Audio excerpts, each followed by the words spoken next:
So guys, finally, welcome po sa UAE. So, welcome po, thank you po.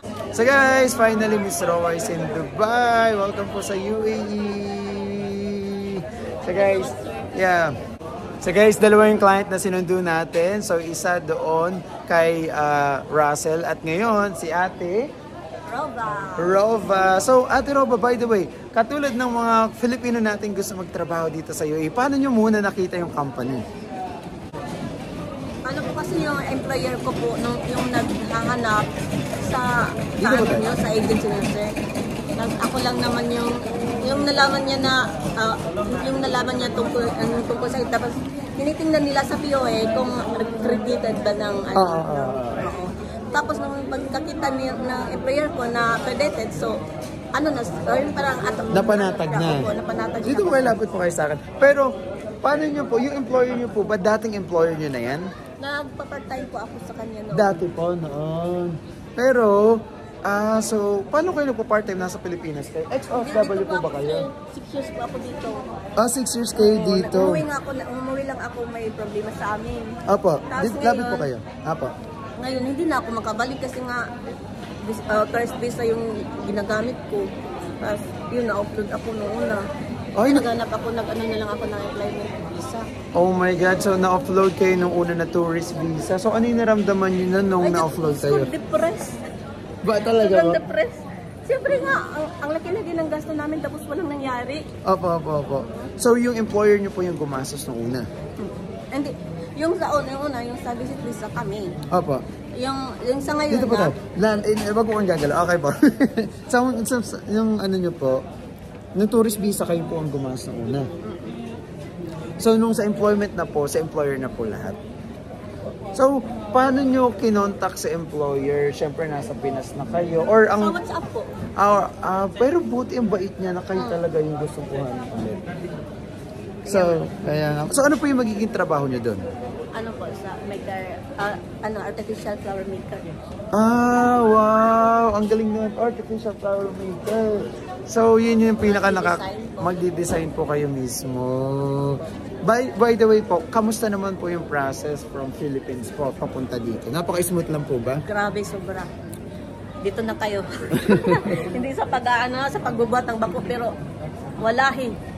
Grabe, ang dali-dali. Yeah. Kung wala nga lang holiday, siguro matagal na ako, December pa. Oo, kasi nagka-Christmas holiday, pagkatapos nagka-New Year, okay na lahat, pati yung OEC niya talagang may holiday lang. And now, nandito na po. Yes! Ito yung pinaka-nakakatawa. Ano na po yung naramdaman niyo nung papasok kayo ngayon na immigration na galing sa offload? Na-trauma pa rin po ba kayo? Oo, grabe ang trauma namin, sir.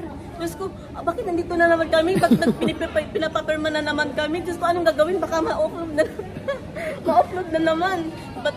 Pero pag ano naman, yung parang in-explain sa amin ng taga-POA na ganito. Kailangan kasi daw yun, ipa-validate daw yung POA ko.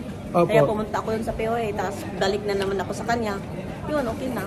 So, madali lang talaga. Sobrang dali lang po talaga, no? Tapos, ano lang po. Dahil sa inyo, sir. Yeah, thank you po sa... Thank you po sa tiwala kasi kung hindi rin po kayo nagtiwala sa amin, hindi namin ma-assist kayo. Pero maraming salamat po. At yeah, ramdam ko yung tuwa ni ate. For sure. Yeah. Bakit po kayo naiiyak? Kasi nga, ang hirap. Sige, ba't po kayo naiiyak? Hindi, yung na-depress po ako, sir, sa una. Oo. Yun ang... Paano po yung ginawa nyo? Anong depression po ang naramdaman nyo? Yun nga, kahit tulog ako, tatayo ako, tapos pupunta ako ng dadagdagan yung bag.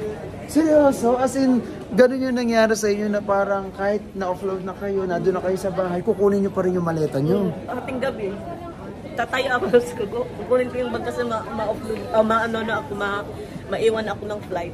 Ay, ganun po talaga yung ano nyo. So, grabe yun naman po yung pinagdaanan nyo. Pero, ano po ba yun? Bakit po ba kayo na-trauma? Kasi parang hinatid po ba kayo ng family nyo nung under tourist visa kayo? Wala, ako lang mag-isa. Ako lang, kayo lang po mag-isa. So talaga, pero may anak naman po kayo sa Pilipinas. So talaga, ano po yung naging trabaho niyo sa Pilipinas noon? Wala talaga. Kasi dito ako nagtatrabaho, sir eh. Dito ako nagtatrabaho. Tapos nagpunta nga lang ako doon. Pero ang gamit ko is hindi na employment visa. Pag uwi ko, maka-tourist visa ako. Bakit ba muna kayo umuwi ng Pilipinas? Yun na nga, sabi ko nga sa boyfriend ko na kailangan mag-ano muna ako ng employment visa. Kaya lang sabi niya, hindi ako na bahala kasi madali lang. Kasi akala niya pareho din noon. Oo. Hindi eh. Hindi kaya. Binigyan kayo ng employment visa para nagpumunta kayo sa immigration na hindi, talagang tourist lang. Saan po? Nung ano, di ba? Oo. Ganun din. Di ba po nung una, nag-tourist kayo, na-offload kayo. Tapos binigyan pa kayo ng employment visa, tapos tinry nyo sa immigration ulit, nang walang OWA o ECP2? Ay, nung nakaraan. Ay, ganun ginawa niya. Tapos, indirect po. Tapos sabi ng taga immigration. Dito po kayo? Sa ano po yun, sa consulate. Consulate. Sabi ng taga-consulate, hindi po kami pwede na not allowed na mag-direct hire. Kailangan talaga maghanap ng mag-agency muna. Yun talaga. So ayan, kasi sa kanila na-process na yung visa, akala nila pag na-process na employment visa, dire-diretso na doon sa sa immigration, pero hindi. Pero now, syempre sa tulong natin, everything is okay. At ang pinaka nakakatuwa dito is may employer na kasi si ate. So hindi na tayo katulad ng mga tourist visa na naghahanap ng trabaho pa pagdating dito, which is sila is talagang may mga employer na napapasokan. So welcome po sa Dubai! Welcome po. So 1 to 10 po. Walang masisidlang saya. Actually, na nararamdaman ko ngayon. Sobra. Ramdam ko po. So, hirap sa Pinas, walang trabaho. Wala pong trabaho. Mahirap po. Pero ngayon, nandito na kayo. So, kayod kalabaw na po ulit tayo. Okay po. So, thank you po. And welcome po ulit sa Dubai. Maraming salamat, sir. Welcome po. Wala nang...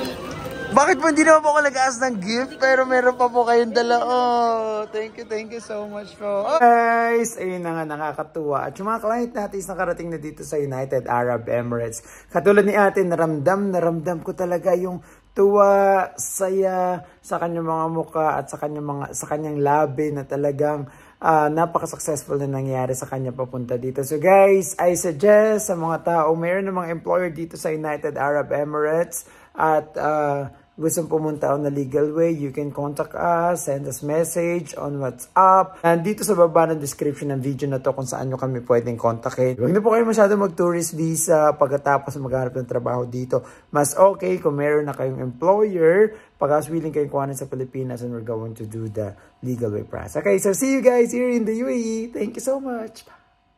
Bye.